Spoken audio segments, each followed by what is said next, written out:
Guys, I'm not even kidding. I literally had to file a police report for theft on a hairstylist for stealing a row of my fucking hair.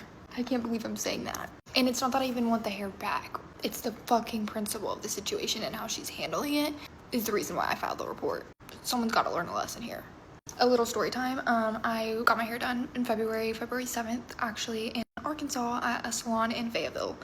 I'm not gonna say the name because I don't want it to fuck up what I'm doing legally. But it's where every fucking girl that is blonde goes to get her hair done, myself included. So whenever I was still living back in Arkansas, I went to go get my hair done by this girl. We'll call her Mary. It's close enough. But I had went in like a week prior to get my hair highlighted, and at this point I didn't have extensions. At that appointment we consulted for extensions, and we then placed the order for the extensions. And at the time I placed 2 rows. We were like, we didn't know if we wanted to do 1 row or 2 because I never had extensions. So Mary was like, let's just order 2 if like you're fine with that, and that way if not, you can have 1 for in the future, and if we end up using it, we end up using it. So I paid her $930 for the hair, and we ordered it that day. I came in a few days later and I got my hair installed. We ended up only using 1 row, and that day I paid her $1,500, which by the way is insane. Like the fact that she charged me that much in my hair. I got so much hate online for it every fucking day because it wasn't even blended. It's crazy. And to be charging that much for a small ass hair salon in Fayetteville, Arkansas is also crazy and very egotistical. But I just wanted fucking fake hair, so I did it. I paid it. And I tipped her like literally over $100 each time she did my hair. I was only ever nice to her. Like we actually clicked very well. She ended up getting pregnant at like one of her appointments, and she told me, like she surprised me. I don't know, like it was like good connections the whole time. The day I was getting my hair done, the owner of the salon was also working doing people's hair, and I actually came into contact with her and like we talked a little bit, but I did meet her. Before I continue my story, at this point I had just literally left the you-know-what house, and I was just traveling back and forth from Florida to Arkansas and just doing a lot of traveling. So at the end of the appointment, Mary was like, do you want to leave your extra row of hair here, like so you don't have to keep track of 22-inch hair? And I was just like, yeah, like fuck it, why not? And she's like, okay, I'll put it up for you. So she grabbed the hair and like went to go put it up somewhere. And like I remember her putting it in the fucking, like putting it in a cabinet. I'm not even kidding. And I just like went on with my life. I mean, I did have a thought that like she was gonna end up using it on someone else, but I just thought in the back of my head, like if she did do that, she would at least have an extra row of hair always, just in case I came back for mine, you know? Nope. I have been to Arkansas twice since that hair appointment to try to get my extensions moved up and my hair done, and every single time I've been there, she tells me she has no availability and just pushes me off. I had even asked her like, hey, do you recommend any other salons in the area that I can get my hair done while I'm in town, or anyone else at the salon that would do my hair? And it was just constantly excuses, which I get it. Hairstylists are busy, they have a full book, but whenever I was living in Arkansas, she could have got me in like within 2 days or the next week, but it was a problem now. And it all just like adds up now because she probably was just like trying to push me off in hopes that I would forget about my fucking hair because she knew that she used it on someone else.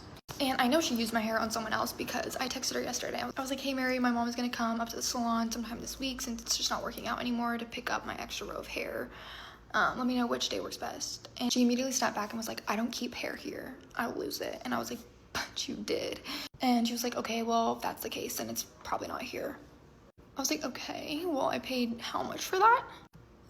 And she was just like, clearly like, I'll look, but it's definitely not gonna be there. And I was like, what the fuck? So I literally was like, why is she being like this? Like, that's so irresponsible. 1, I paid how much for my fucking hair, and she wants to like treat me like that. Like I didn't even do anything to her. I came at her so nicely. I approached her nice as fuck. I don't even care. Like it's about her being honest. I know my hair was used on someone else. I know for a fact my hair was left there. It's all on camera. And the fact that she's just sitting there denying it is just hateful. She honestly should not have even used my hair in the first place. Like I paid for that, so keep that for me. Don't use it on anyone else. But I'm nice and I don't give a shit if she were to do that. But I would expect her to respect me and have an extra row of hair always for when I come back. But no. And then she ends up telling me like, if you have the camera footage, come up here with it so I can see where it's put. Bitch, what? I don't have the camera footage. I don't work at your salon. That's not how that works. So I literally was just like, okay, I'm gonna file a report and I'm done discussing this with you. And so this morning I got a text from her boss, the owner of the salon. And she was like, we have thoroughly checked the salon and I can confirm your hair is not here. I wish you the best and hope this matter can be resolved peacefully.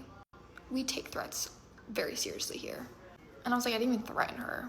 Like, sorry, a police report is a threat. Actually, it's what I it's my right. So I replied to the owner and I was like, it's not the hair that it's the issue. You can read here. And all she had to say back was, awesome, can't wait to hear from your legal team.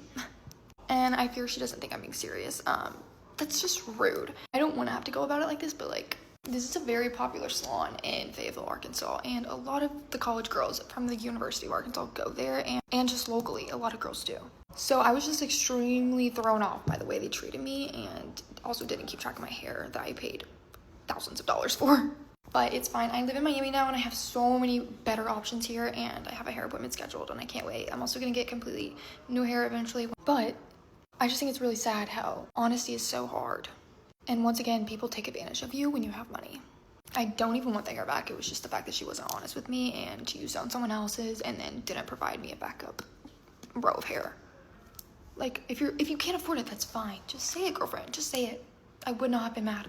But yeah, also I did follow through with filing the police